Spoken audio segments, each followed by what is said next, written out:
Ang grupo ng mga kapatiran ng Bukaw ay nabuo mahigit 3 dekada na ang nakalilipas. Nagsimula ang kasaysayan nito noong taong 1989-1990 nang ito ay isang company pa lamang na nagsasagawa ng mga pagsamba kasama ang mga kapatid mula sa Sabang SDA Church.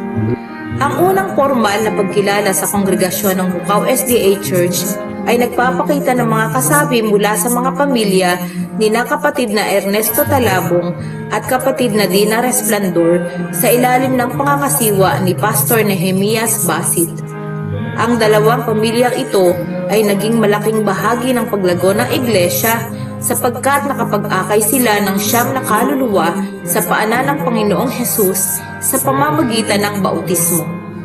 Noong 1994, nagsagawa si Pastor Jasper Flores ng isang evangelistic crusade at napadagdag ang 23 kaluluwa sa kongregasyon.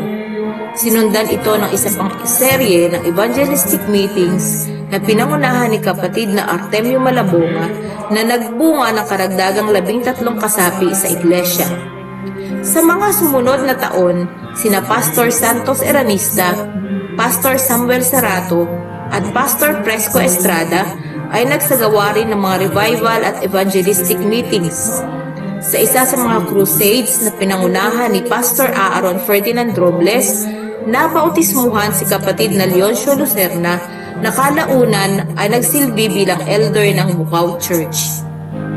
Mula noong Marso 2024 hanggang ngayong taong 2025, mahigit 20 mga kaluluwa pa ang nadagdag sa talaan ng mga kasapi ng iglesia sa pamamagitan ng mga evangelistic crusades at revival meetings sa ilalim ng pangangasiwa ni na Elder Dennis Bulilan at Elder Leoncio Lucerna, katuwang ang lahat ng miyembro ng church board. Sa kasalukuyan, masayang ipinagdiriwang ng Bukaw Church ang unang anibersaryo ng pagkakaorganisa nito na inaalala kung paanong sa kanyang biyaya ay pinagkalooban ng Diyos ang mga kapatiran ng maayos na dako ng pagsamba. Tunay ngang ang Panginoon ay napakabuti. Oh,